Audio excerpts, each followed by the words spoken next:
다른 복음서에도 그런 것처럼 요한복음에도 이 앞에 부분에 예수님께서 제자들을 부르신 이야기가 나오고 있습니다.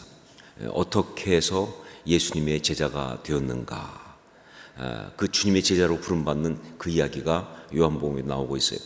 그런데 사실 이 다른 복음서도 그렇지만 요한복음에 나오는 그 이야기, 즉 주님의 제자로 부름받는 그 이야기는요, 사실 그 안에 제자도의 핵심이 두 가지인데 그게 다 들어가 있어요. 우리가 제자도라는 말을 쓰지 않습니까? 제자의 길. 그런데 제자도에는 사실 두 개의 핵심이 있어요. 근데 그 두 개의 핵심이 바로 거기에 다 들어가 있다는 것이죠. 그 두 개의 핵심이 바로 뭐냐? 하나가 바로 제자의 축복입니다. 제자의 축복. 그리고 또 하나가 제자의 사명이에요. 제자의 사명. 이게 제자도입니다. 제자의 축복, 제자의 사명. 그렇습니다. 제자도라고 한다면 거기에는 여러 가지가 포함될 수 있지만, 그러나 가장 핵심이 되는 게 뭐냐? 제자가 된다는 것이 얼마나 놀라운 일인가 하는 것이죠. 제자가 되면서 우리가 갖게 되는 그 특권, 제자가 됐기 때문에 우리가 받는 그 사랑, 제자로서 누리는 어떤 그 축복, 바로 그것을 말해주는 것, 이게 제자도의 아주 중요한 부분이에요. 그리고 또 한 가지가 바로 그러니까 그런 제자로서 우리는 무엇을 어떻게 해야 할까라고 하는 제자의 사명, 어떻게 하면서 그 제자로 살아갈 것인가 하는 그 사명, 이것이 또한 한 가지의 핵심이죠. 그래서 두 가지의 핵심이 들어가 있는 것이죠. 모든 제자로 부르신 이야기 속에는 이 두 가지가 다 들어가 있어요. 그렇기 때문에 주님께서 제자를 부르시는 그 이야기는 우리한테 굉장히 중요합니다. 왜냐하면 우리가 바로 제자니까. 우리가 제자도를 걷는 사람들이기 때문에. 그래서 정말 그 이야기는요, 우리한테 어떤 메시지를 주느냐, 우리가 어떤 축복을 받고 있는지, 그리고 우리가 어떤 사명을 받았는지, 그래서 어떻게 살아야 할지, 이것을 알려준다는 것이죠. 자, 그런데 오늘 우리가 함께 읽은 말씀은요, 나다나엘을 제자로 부르시는 그런 이야기입니다. 그런데 이 나다나엘이라는 사람, 사실 요한복음에는 나오는데 공관복음에는 안 나와요. 그러니까 제자로 부르신 건 분명한데, 그런데 요한복음에는 나와요. 그런데 공관복음, 소위 말하는 제자 명단 보면 안 나와요. 12제자 명단을 봐도 안 나와요. 자, 그러면 혹시 나다나엘이, 그러니까 예수님의 12제자 중에 하나는 아니고 그냥 예수님의 많은 제자들이 있잖아요, 그렇죠?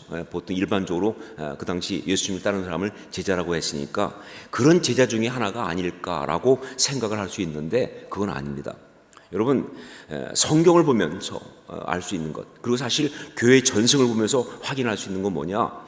바로 요한복음에 나오는 나다나엘이 누구냐라고 할 때 그것이 공관복음에 나오는 12제자 중에 하나인 바로 바돌로메라는 사람이다 하는 것이죠. 바돌로메. 공관복음 보면요, 바돌로메가 나올 때마다 항상 같이 옆에 붙어 나오는 게 누구냐면 빌립이 나와요. 빌립과 바돌로메. 그리고 여기 요한복음 보면 어떻게 되냐? 바로 이 나다나엘한테 예수님을 소개한 나다나엘의 절친이 나오는데 바로 그게 빌립이에요. 그렇기 때문에 이 바돌로메가 바로 이 나다나엘과 같은 사람이다라고 보는 것이죠. 자, 그런데 이름이 왜 그렇게 다르게 나오느냐 하는 것이죠. 그건 그 당시에 이름을 부르는 관습 때문에 그래요. 그 당시에는 이름을 부를 때 다양한 방식으로 불렀는데 그것 때문에 이런 어떤 다른 이름이 나온 것이죠. 이 바돌로메라는 말, 바돌로메 무슨 뜻이겠어요? 바돌로메, 돌로메의 아들입니다. 이 성경에 바자가 붙으면 누구누구의 아들, 그러죠. 그러니까 디메오의 아들은 누구예요? 바디메오예요. 그런 것처럼 돌로메의 아들은 바돌로메입니다. 그러니까 아버지가 돌로메 씨인 그 아들이 바로 바돌로메다 하는 것이죠. 그런데 성경에서 보통 보면요, 어떤 사람을 좀 공식적으로 부를 때 그런 표현을 많이 씁니다. 그래서 베드로도, 그건 예수님이 나중에 지어준 이름이고 원래 이름 뭐였어요? 시몬이잖아요, 시몬. 그렇죠? 그런데 예수님께서 딱 그 축복할 때 뭐라 했어요? 바요나 시몬아, 내가 복이 있도다 하면서 그 아버지 이름이 요나, 혹은 다른 전성에는 요한으로 되어 있지만 요한의 아들 시몬이라 되어 있으니까. 하지만 요나라고 거기서 나오죠. 그런데 바요나, 그게 시몬의 공식 이름이 되는 거예요. 그러니까 사실 바돌로메라는 이름은요, 그 사람의 공식 이름이라고 볼 수가 있어요.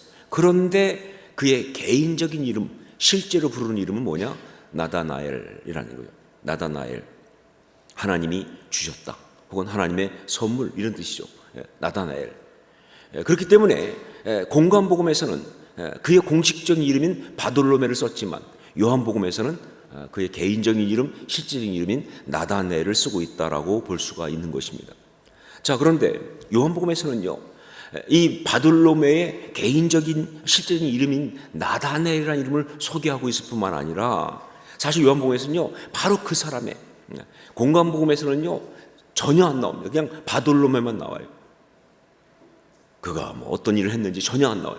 그런데 여기서는요, 바로 그 사람에게 있는 아주 중요한 이야기, 너무나 중요해서 우리가 정말 다 알아야 될 만큼 중요하다고 생각하는, 이건 정말 모든 사람에게 메시지가 되는 그런 이야기라고 생각하는 그 이야기를 요한복음은 소개하고 있습니다.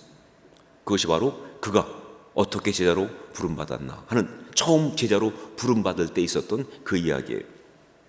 자, 빌립이 먼저 예수님의 부름을 받고 나서 이제 빌립이 나다나엘한테 가서 예수님을 소개합니다. 그런데 빌립이 와가지고, 절친 빌립이 와서 예수님을, 메시아를 만났다고 딱 소개할 때, 그때 그런 그 빌립의 소개에 대해서 보인 이 나다나엘의 반응은요, 대단히 부정적이었다 하는 거예요.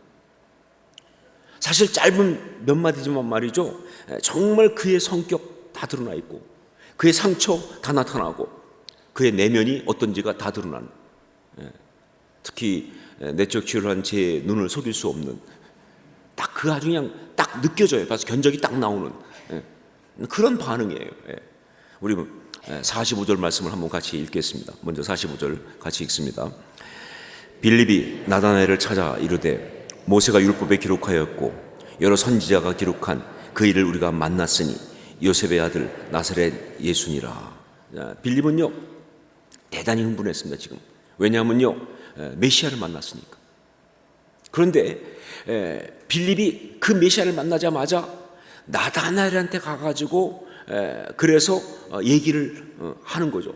그런데 빌립이 그 예수님 만나고 나서 가장 먼저 친구 나다나엘이 떠오른 것은, 친구가 정말 친한 친구니까, 그리고 정말 자기가 좋은 정말 놀라운 어떤 그런 일을 경험했으니까 좋은 거는 친한 친구에게 가장 먼저 나누고 싶으니까, 맛있는 음식을 먹었으면 가장 먼저 알려주고 싶으니까 뭐 그런 마음도 있었겠지만, 그러나 그것보다 이게 뭐냐, 나다나엘이, 빌립이 아는 한 누구보다 간절히 메시아를 기다리는 사람인 걸 알기 때문에, 나다나엘이 가장 사모하고 그가 정말 가장 고민하는 그런 이야기가 바로 메시아의 오심.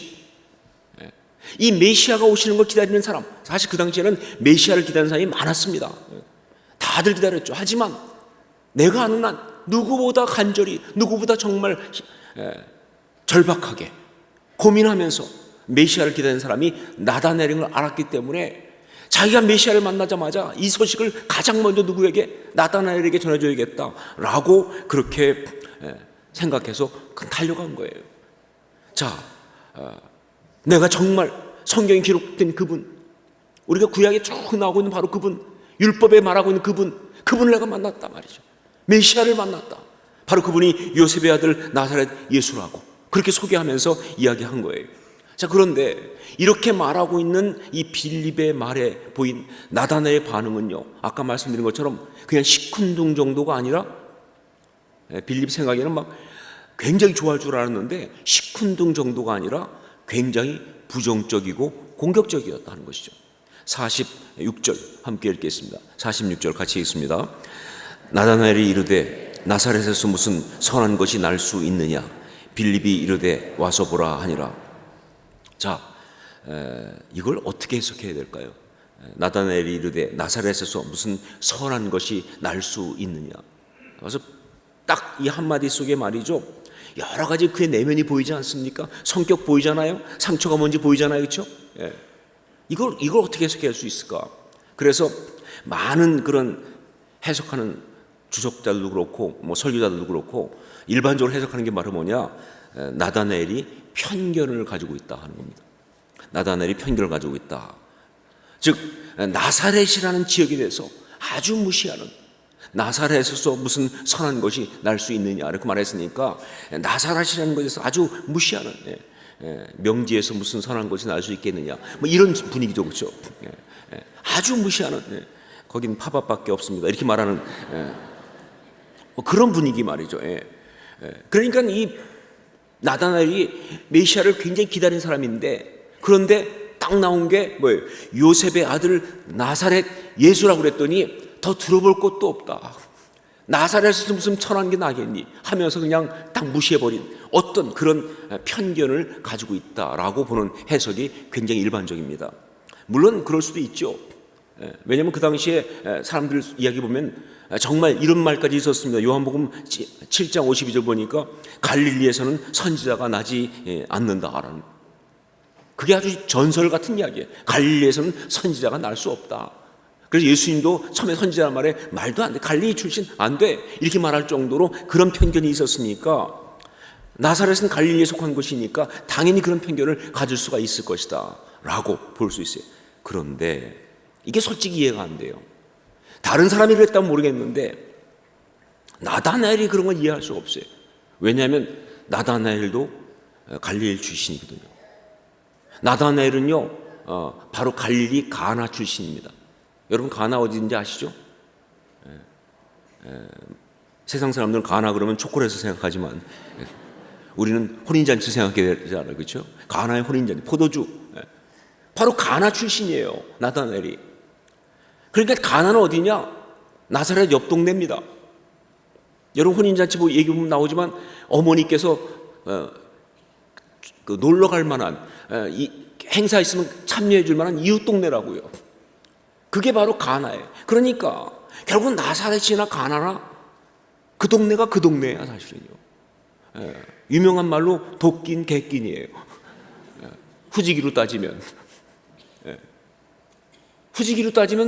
그 동네나 그 동네나, 그런 입장에서 무슨 나사렛을 그렇게 그것도 그냥 개무시를 한다는 그 말이냐, 이건 말이 안 된다는 것이죠.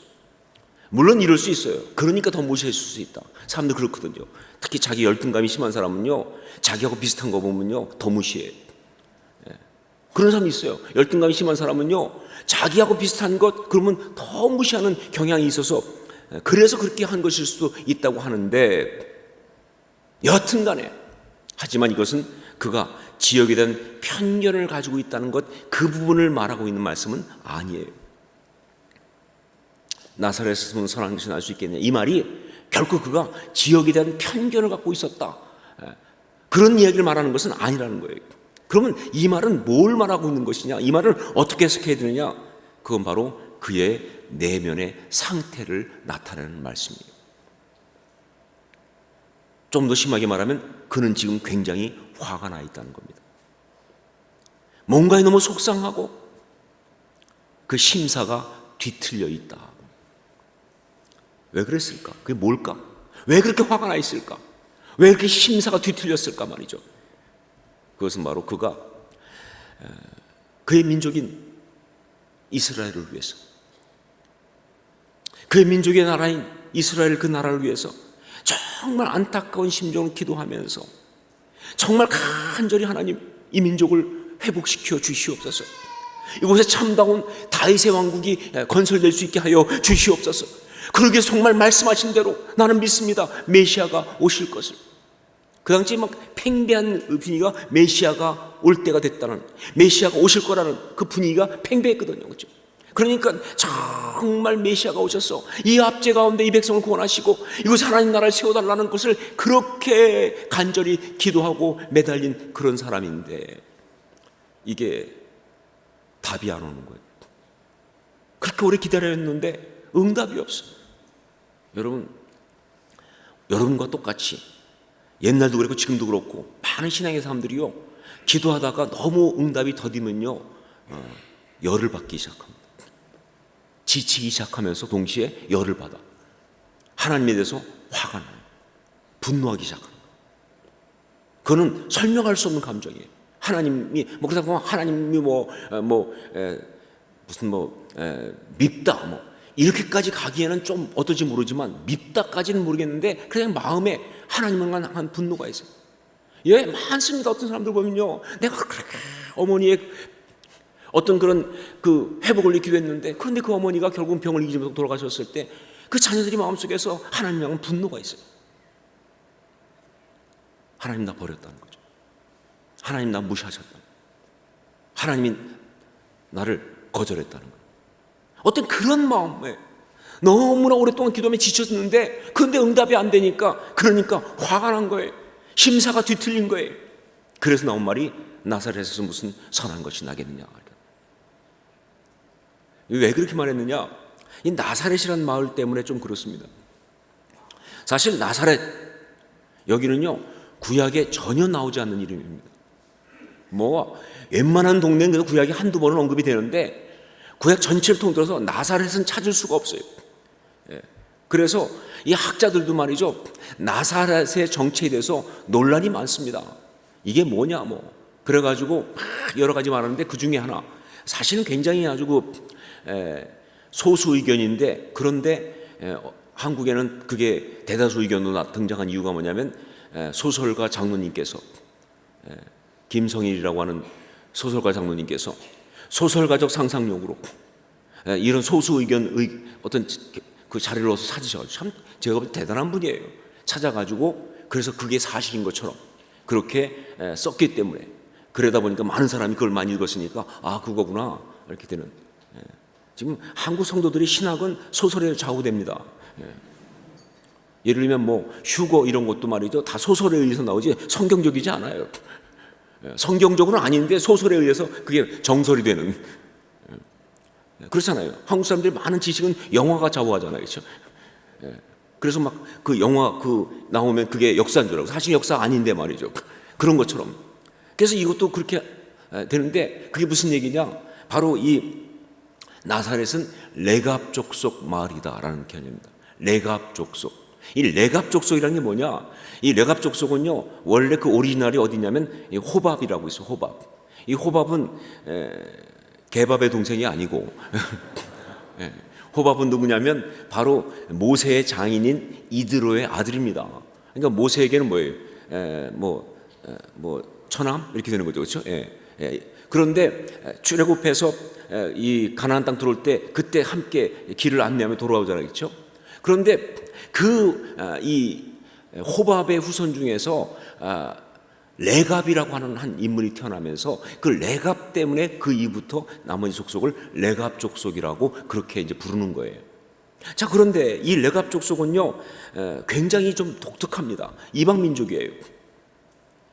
그 이스라엘 가운데 이방 민족인데, 그런데 하나님께서 레갑 족속에 대해서 뭐라고 말하냐면 성전을 섬기는 일을 한다고 하는 예언까지 줄 정도로, 즉 제사장처럼 그렇게 성전을 섬긴다, 성전을 수종든다는 말씀을 예레미야에서 줄 만큼 그렇게 믿음이 좋은 대단히 훌륭한 민족이에요. 족속이에요. 거의 레위인 반열에 들어갈 만큼 그런 족속이에요. 이방 족속인데 미디안이니까 말이죠. 특별히 그 레갑 족속 중에서 유명한 사람이 누구냐면 요나답이라는 인물이 있습니다. 여호나답 혹은 요나답. 이 레갑의 아들 쪽에서 나온 인물인데, 근데 이 요나답은요 얼마나 신앙이 좋았냐면, 그는 이 아합과 이세벨 시대의 사람이거든요. 그런데 아합과 이세벨 북이스라엘에서 너무 우상숭배하는 걸 보면서, 그때 이 요나답이 아예 그냥 그쪽 어울리지 않고 거기를 다 버리고 장막 생활하러 갔다는 정도. 우리는 이제 이것들하고는 도저히 안 되겠다. 하나님을 섬기기 위해서 도저히 같이 있으면 안 되니까 아예 광야에 나가서 장막을 치고 원래 유목민 출신이기도 하지만 그렇게 할 만큼 대단히 뛰어난 사람. 그리고 그는요 그런 상황에서 어떻게 얘기하느냐, 우리가 이 시대 속에서 절대로 이것들 가운데 휩쓸지 않기 위해서 우리가 거룩한 자로 살아가자라고 하는 일종의 나시린 규례 같은 서원 같은 걸 합니다. 그래서 포도주를 절대 마시지 않는다. 포도주를 자기는 안 마시고 자기 후손들한테도 너희는 절대 포도주를 마시지 말라 해서, 그 다음부터 이 레갑 족속들은요 포도주를 마시지 않는데 놀랍게도 그걸 다 지켜요. 그래서 예레미야가 난리친 게 뭐냐면 레갑 족속도 이렇게 정말 지키는데 너희들은 도대체 뭐냐는 거죠. 그 정도로 아주 서원을 잘 지키는 경건한 거의 나실인 수준의 그런 족속이 바로 레갑 족속인데, 그 사람들이 와서 모여 사는 동네가 나사렛이란 마을일 것이다 라고 그렇게 보는 이야기입니다. 대단히 설득력이 있고 또 가능성도 물론 있지만 근거는 없다 하는 얘기죠. 객관적 근거는 없습니다. 오히려 그거보다 이 나사렛이란 이 마을이란 근거로 가장 많이 얘기하는 것이 뭐냐면 이 메시아의 예언인 이사야 11장 1절 보니까 이새의 줄기에서 한 싹이 나며 그 뿌리에서 한 가지가 나서 결실할 것이요, 이런 말씀이 있어요. 그런데 이새의 줄기에서 한 싹이 나며 그 뿌리에서 한 가지가 나서 결실할 것이요, 그게 바로 뭐예요?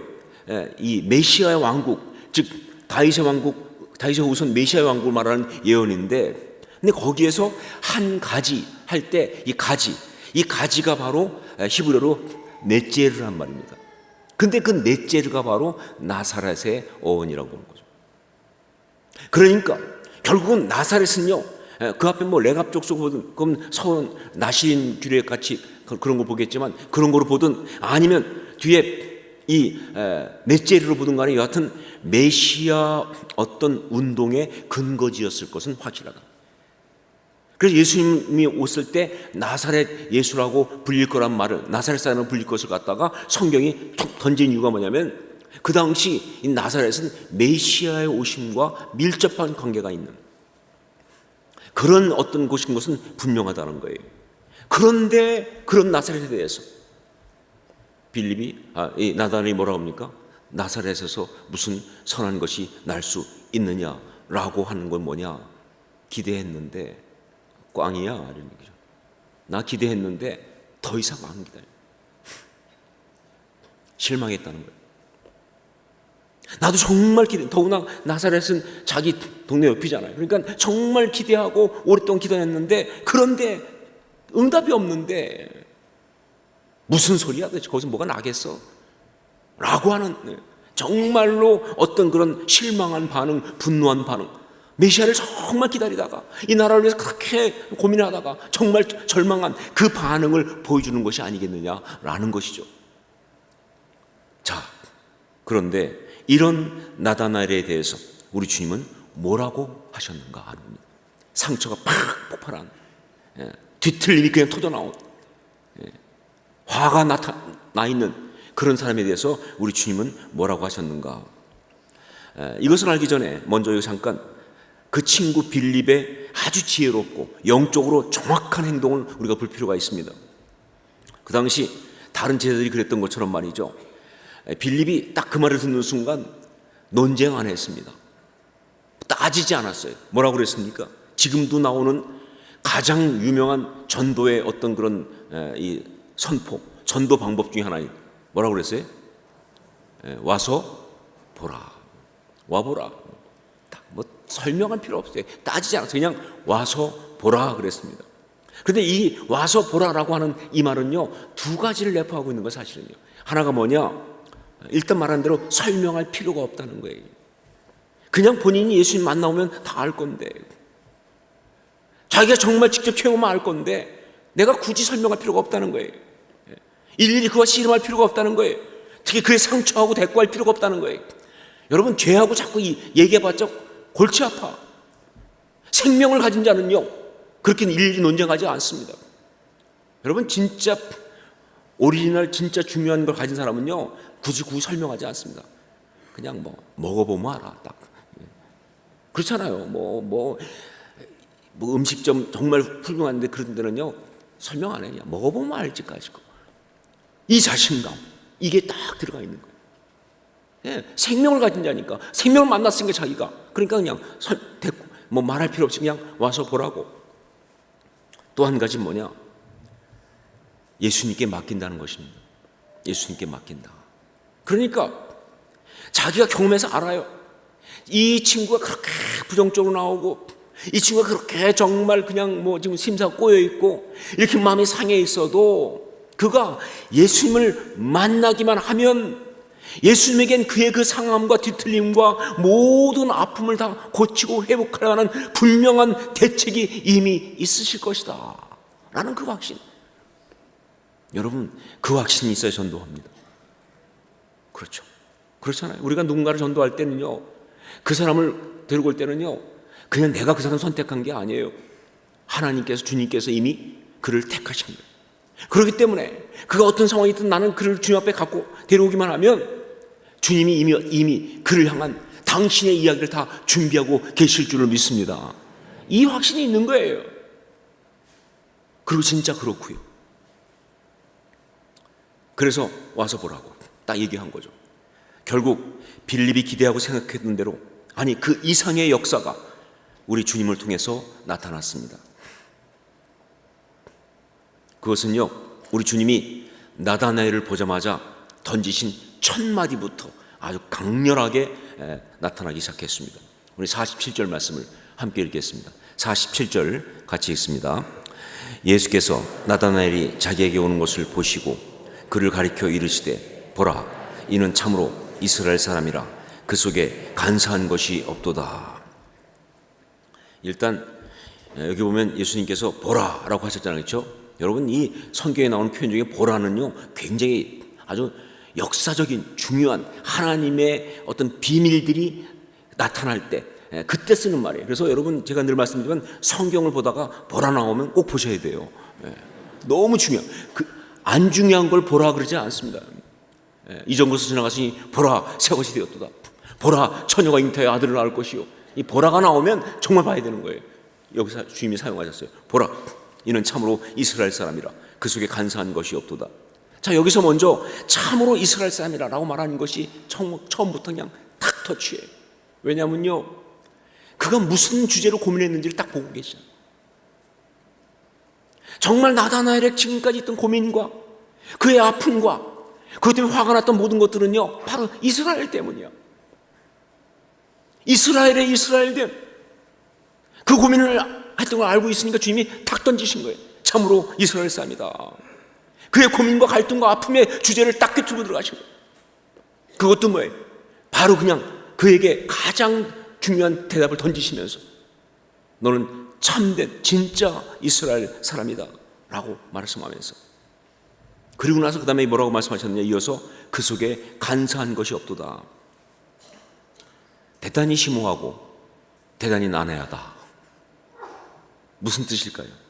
그 속에 간사한 것이 없도다. 무슨 뜻일까요? 물론 이것은요, 그 앞에 나온 참으로 이스라엘 사람이다 라는 말씀 때문에 온 것이 맞습니다.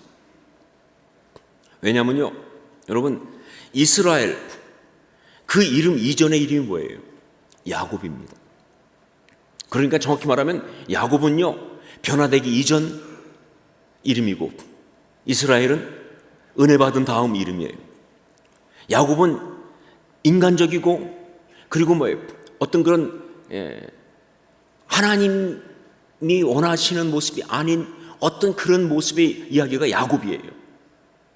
그런데 그런 야곱이 뭐예요? 정말 하나님 앞에서 씨름하고 매달려가지고, 기도하고 매달려가지고 그 하나님과 씨름해서 이기면서 받은 이름이 이스라엘입니다. 그러니까 궁극적으로 말하면 이 민족은요, 이스라엘이어야 하는 거예요. 야곱이면 안 돼. 야곱은 이 민족의 상처예요. 이 민족의 아픔이에요. 이 민족의 어떤 그런 인간적인 어떤 걸 추함이에요. 이스라엘이어야 합니다. 그런데 야곱의 이름 뜻이 무슨 뜻이에요? 야곱의 뜻이 뭡니까? 발꿈치란 뜻이죠. 발뒤꿈치. 그래서 우리 보통 발뒤꿈치를 잡았다 이렇게 말하잖아요. 그런데 발뒤꿈치를 잡고 나와서, 그 에서의 발뒤꿈치를 잡고 나와서 그렇다는 것도 있지만, 그러나 그 의미는요, 사실은 정확한 의미는 간사하다 그 뜻이에요. 속이는 자. 그 이름이 야곱 아니니까 속이는 자는 간사하다. 주님 그래서 말씀하신 거예요. 참으로 이스라엘 사람이라 그는 더 이상 야곱이 아니다. 그 속에 간사한 것이 없도다. 그는 더 이상 야곱이 아니다.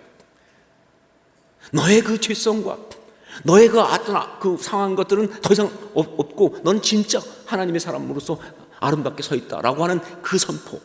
그래서 이 두 패키지가 나온 거예요. 이스라엘 사람이다, 간사한 것이 없도다라는 야곱 때문에 나온 것으로 볼 수가 있어요.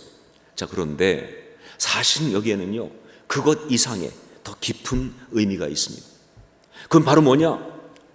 바로 그 속에 간사한 것이 없도다, 이것이 나다나엘이 갖고 있는 진짜 아름다운 모습이기 때문에.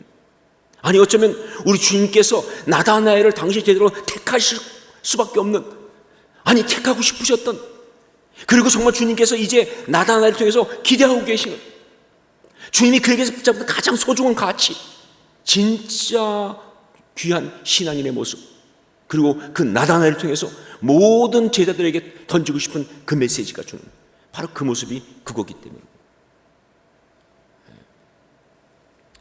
이게 어느 정도냐 그러면요, 이 나다나엘이라는 사람의 전승에 의하면, 바돌로메죠, 그는 인도와 아르메니아에 가서 전도했다고 그래요, 나중에. 근데 인도와 아르메니아 쪽에 전도하다가 거기서 순교하는데, 순교할 때 그는요, 살가죽을 완전히 다 벗겨서 순교를 당했어요. 그러니까 몸에 살가죽이 다 벗겨진 채로 순교를 당했어요. 그래서 그런지 모르겠는데 나중에 그 바돌로메의 동상을 세울 때, 이 나다나엘의 동상을 세울 때 보면요, 그는 어떤 모습이냐, 살가죽이 다 벗겨진 채 그렇게 나타납니다. 특히 그 피렌체에 있는 두오모 성당, 거기 오면 그 나다나엘의 바돌로메의 입상이 있는데 저런 모습이에요.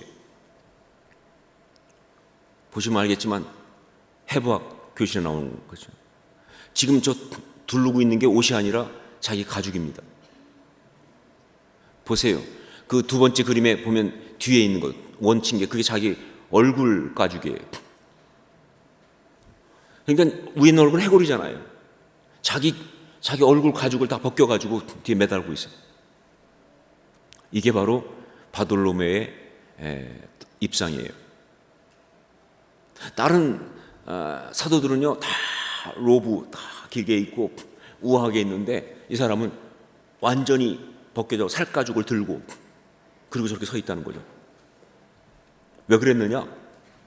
물론 저렇게 순교했으니까, 그러니까 그 순교한 걸 갖다가 이야기하려고 그렇게 한 것도 있지요. 하지만 그 이상의 의미가 있어요. 왜냐하면요, 바로 간사한 것이 없도다라고 하는 그 말, 그게 헬라어로 돌로스 우크란 말입니다. 근데 돌로스 우크란 그 뜻이 뭐냐? 바로 덮여있는 가식, 거죽이 없다, 그 뜻이에요. 저거를. 그러니까 이게 가식이 없는, 가린 것이 없는, 마치 살가죽이 다 벗겨져 가지고 그 속에는 그 뼈와 살이 다 드러나 버린 것처럼 그렇게 돼 있는 것을 갖다가 돌로스 우쿠 이렇게 말한다. 이게 바로 바돌로메, 이 나다나엘의 기가 막힌 어떤 아이덴티티가 되고 말았어요. 그의 특징입니다. 단지 그렇게 죽었기 때문에 그런 것이 아니라 바로 그는 그렇게 살았고 그렇게 주님 앞에 죽었다는 것이죠. 정말 그게 나다나엘의 모습이에요. 가리지 않은 사람, 감추지 않은 사람, 꾸미지 않은 사람, 뭔가 덮어있지 않은 사람, 그냥 있는 그대로 다 드러낸 돌로스 우쿠, 가식이 없다, 간사한 것이 없다, 이것이 말이죠. 그래요. 바로 그 순간 우리 주님은요, 나다나엘의 바로 그 점을 보신 거예요. 정말 여기서 제가 놀라운 게 뭐냐, 주님은요 그것만 보셨다는 거예요. 네, 여러분, 이게 기가 막히지 않아요? 우리 주님은 그러세요. 주님은 거기서 나다나엘의 상처를 보지 않았습니다. 그의 실패를 보지 않았어요.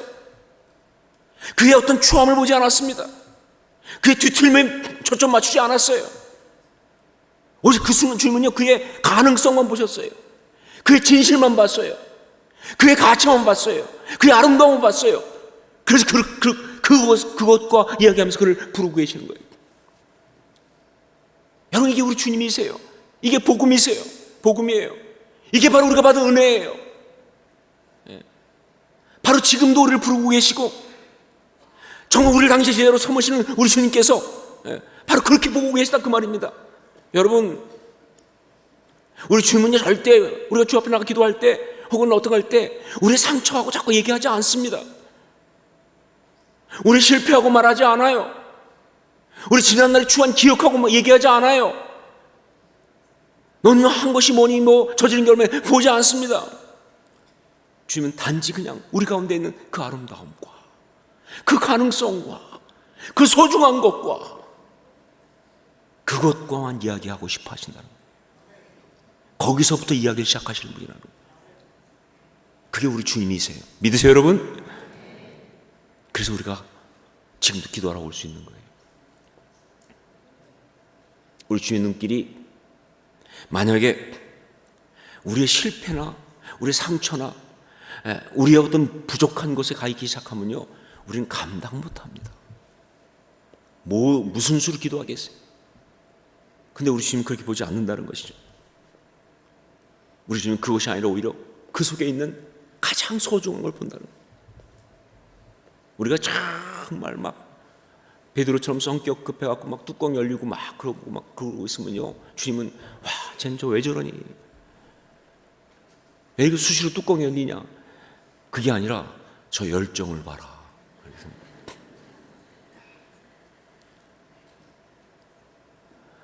그냥 열심히 안 해.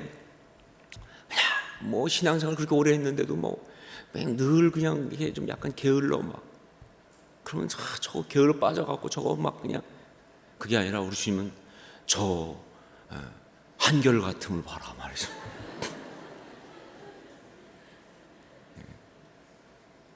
저는 이 말씀 준비하면서 너무 감격했어요. 저 자신을 보면서.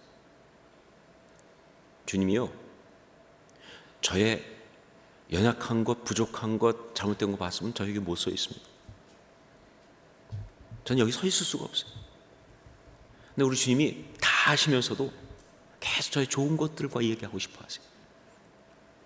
그래도 있는 가능성, 그래도 있는 소중한 것, 그래도 있는 그 어떤 순수하고 아름다운 것, 그나마 가치 있는 그것을 붙들고 말씀하시니까 제가 서는 거예요. 그러니까 제가 해나가는 거예요. 이게 바로 지금 나다나엘과 주님 만나는 이야기예요. 나다나엘 입에서 상처가 나왔어요. 그 입에서 독함이 나왔습니다. 그의 입에서 정말 실망과 좌절과 절망과 그런 게 막 터져 나왔어요. 그런데 주님은 그걸 보지 않고 그의 고민을 봤어요. 그의 그렇게 막 터져 나오는 그 모습을 보면서 말씀하신 게 뭐냐? 그는 가리는 게 없는 사람이다. 그는 감춘 게 없다. 그 속에 간사한 것이 없도다. 그는 위선된 사람 아니다. 그는 그냥 있는 모습 그대로 다 주 앞에 나와서 물처럼 자기를 쏟아내는 사람이다. 그의 고민을 보면서 그의 부르짖음을 보면서 주님은 그 모습에 너무 귀하게 보신다는 거죠.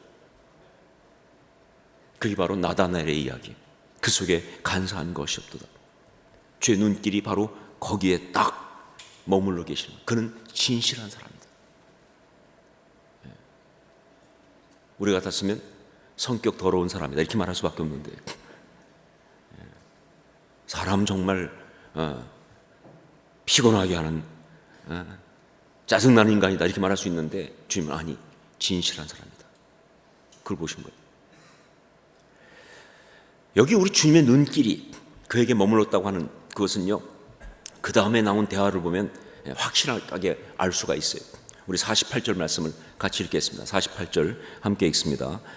나다나엘이 이르되 어떻게 나를 아시나이까? 예수께서 대답하여 이르시되 빌립이 너를 부르기 전에 내가 무화과 나무 아래에 있을 때 보았노라. 빌립이 너를 부르기 전에 내가 무화과 나무 아래에 있을 때 보았노라. 무슨 얘기예요? 쭉 보고 있었다는 거죠. 이미 그 전부터 내가 너를 보고 있었다. 그 눈길이 그에게 머물고 있었다. 그 눈길이 그를 떠나지 않았다는 거예요. 그런데 그 순간 나다나엘이 거꾸로집니다.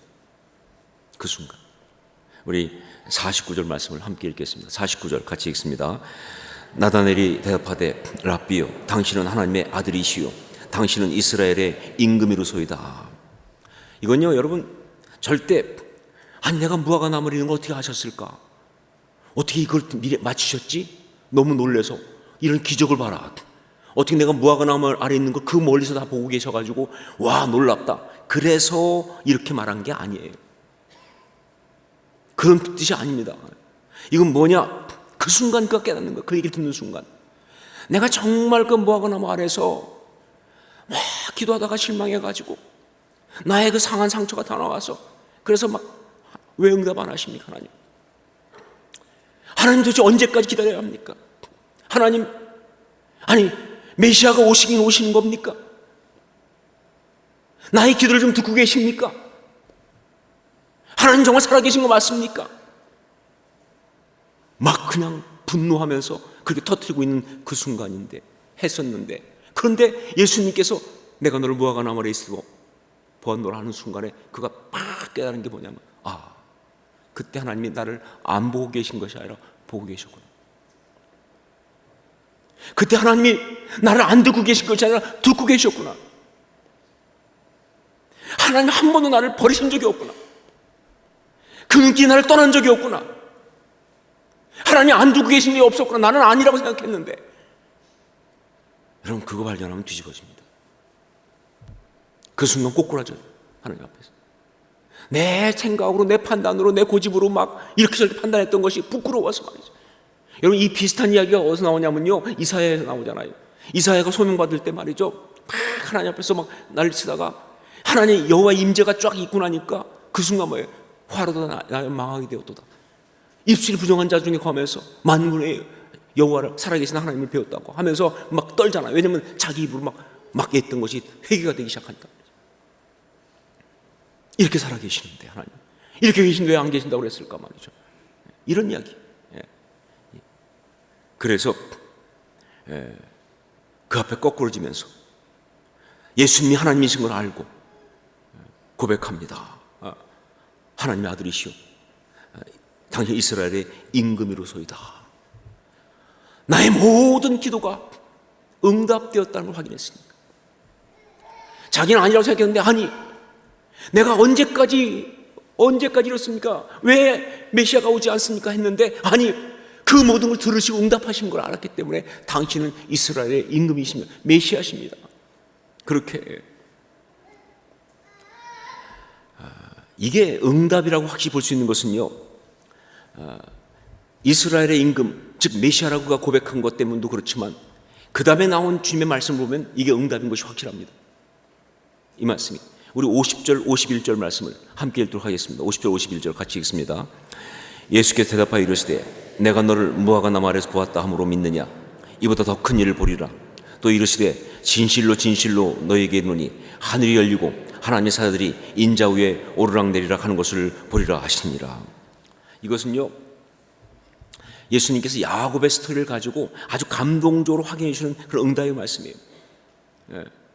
너는 더 이상 간사한 것이 없도다. 야곱이 아니고 정말 참 이스라엘 사람이라고 말씀하시면서 그러니까 이제 너한테 어떤 일이 벌어질 것이냐? 바로 그 이스라엘이 꾸었던 꿈. 사실 이스라엘의 꿈은요 언제 시작됐는지 아세요? 야곱이 형 에서를 피해서 도망치다가 빈들에서 하룻밤 잤을 때 그때 그 빈들에서 정말 그 고독하고 외로웠던 밤에 그 밤에 꾸었던 그 꿈 아닙니까? 하늘이 열리고 사다리가 내려오면서 말이죠 하나님의 사자가 오르락내리락 했던 그 이야기가 그게 그 꿈 아니에요. 사실 그때 벌써 이미 그게 바로 이스라엘의 꿈이에요. 사실 야곱이라고 하는 사람이 신앙적으로 하나님 만나서 바뀌는 그 어떤 그런 사인과 같은 그래서 그가 그 자리에다가 깨워서 기도하면서 이곳이 베델 하나님의 집이 될 거라고 고백했던 그 자리에 그리고 그가 정말 힘들 때마다 인간적으로 어릴 때마다 올라갔던 그 자리가 베델 아니에요. 그렇죠? 바로 주님 그 말씀하는 거예요. 내가 너를 무화과를 봤다는 것 때문에 그것이 아니라 이제 네가 더 큰 걸 볼 텐데 하늘이 열리고 하나님의 사자들이 인자 위에 오르락내리락 하는 바로 그 야곱이 꿨던 이스라엘 꿈을 너도 꿀 것이다. 너도 볼 것이다. 그것을 그게 이루어지는 것을 그렇게 말씀하신 거예요. 그래요. 나다나엘은요 진실한 기도의 사람이었습니다. 우리 주님이 그걸 귀하게 보셨고 그 모습을 취하셨고 픽업, 그리고 그 모습을 기대하셨고 그리고 결국 그 모습대로 그가 살게 했고 그는 그렇게 죽었던 것이다 그런 얘기죠. 그게 나다나엘이에요.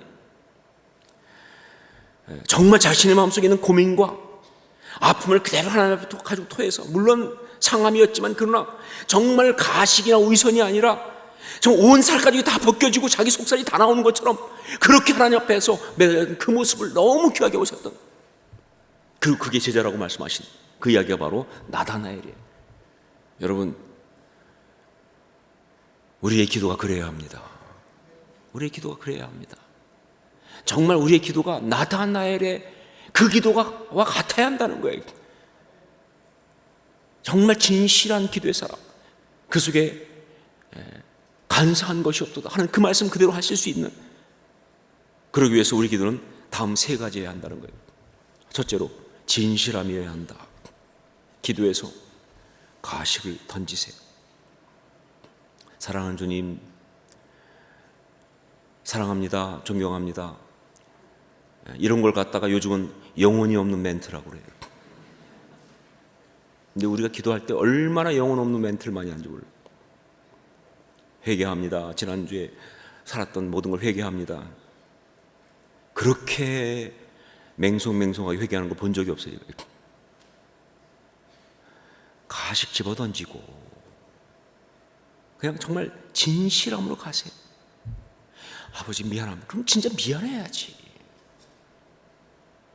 정말 사랑해야지. 그러면 우리의 기도가 너무나 진짜 히포크레트, 가식이에요. 이거는 아니에요. 나다나엘의 기도가 필요해요. 정말 진실한. 두 번째, 간절함이에요. 간절함. 표피만 머무르지 말고, 정말 성전 마당 뜰만 밟지 말고 지성소까지 들어가야죠. 그런데 그냥 보면 뭐 간구 안 하는 건 아니에요. 그런데 막 그 터치나 모든 게 그냥 껍질만 이렇게 살살 만지는. 나다나엘은요, 가죽 다 벗겨버렸거든요. 살가죽 다 벗겼잖아요. 추해 보이세요? 그러나 그게 진짜 본 모습인데, 그게 간절함이죠. 그렇죠? 더 들어가서 주 앞에 정말 그냥 껍질만 만지지 말고 그냥 정말로 진짜 진심으로 말이죠, 그 아픔과 부르짖음까지 들어가서 간절하게 매달리는, 바로 거기까지 가는 것이 맞지 않느냐는 거죠. 그 간절함. 우리의 기도는 그래야 한다는 겁니다. 너무 우리 기도가 언저리만 입구만 돌다가 그냥 들어가는, 그냥 살까만 만지다 끝나버리는 그런 기도이기 때문에 얼마나 안타까운지. 그리고 세 번째는 순수함이에요. 순수함. 기도하는 순간 그냥 하나님께 기도하는 거예요. 여러분, 화내는 모습이 얼마나 아름다워요. 주님은 그걸 보신 거예요. 하나님 앞에 삐져가지고 막 화나는 게 얼마나 아름다워요. 왜냐면 하나님 앞에 기도하니까, 하나님만 바라보니까. 그런데 어떤 사람들 보면요, 막 그렇게 하나님 앞에 기도한다고 하면서도 말이죠, 그래도 응답한다고 그러면요, 또 갑자기 늘 응답되는 게 아니고 뭐 인간은 다 그럴 수 있고 막 그러면서 막 이렇게 여러 생각을 섞고 막 기도할 때 그냥 오직 하나님만 바라보고 그냥 순수하게 하나님 앞에 기도하는 것으로, 정말 그 앞에서 기도하다가 안 되면 삐지고 안 되면 섭섭하고 그러다가 또 다시 돌아오고, 사실 그러다가 막 화났다가 나 다음부터 기도 안 한다고 그러다가 또 나중에 그래도 기도할 때가 여기밖에 없다고 얘기하면서 말이죠, 정말 순수해야죠. 순수해야죠. 옛날에 제가 청년부 할 때 그때 있었던 한 자매 얘기는 지금도 기억합니다. 이 자매 예수 믿은 지 얼마 안 됐어요. 그런데 막 둘씩 이렇게 짝을 져서 기도하는 시간을 줬는데, 이 자매가 어떤 딴 자매와 같이 기도하는데, 이 한 자매는 상당히 기도를 막 열심히 딱 하지만 따다다 막 나가는데, 이 자매는 기도가 안 되잖아요. 그러니까 바로 하나님, 난 기도 못 하잖아요. 저 자매처럼 기도 못 하는데 어떡해요? 그런데 그 이야기를 들으면서 이 자매가 따다하다가 너무 은혜를 받아가지고, 진짜 기도는 그 기도죠. 하나님 앞에서 정말 순수한, 나 기도 못 하잖아. 뭐라고 기도해야 돼요? 이 순수함이 이게 진짜 기도 아니에요? 정말 그렇게 해야 되는데 그냥 하나님 앞에서 기도하면서 그냥 적당히 해왔던 어떤 패턴과 어떤 그런 노련한 솜씨로 말이죠, 다 그냥 이렇게 섞어가지고 딱 그냥 기도한 것처럼, 아니요, 정말 순수하게 어린아이처럼 그렇게 기도하는 것, 이게 중요하다는 거죠. 바로 그게 나다나엘의 이야기입니다. 그 속에 간사한 것이 없도다. 살가죽을 다 벗긴 것처럼 그렇게 주님 앞에 나가는 사람. 네, 우리 기도가 흐를 수 있기를 주님으로 축원합니다. 우리 교회가 그런 영성으로 설 수 있기를, 그런 제자도로 설 수 있기를 다시 한번 주님으로 축원합니다. 기도하겠습니다.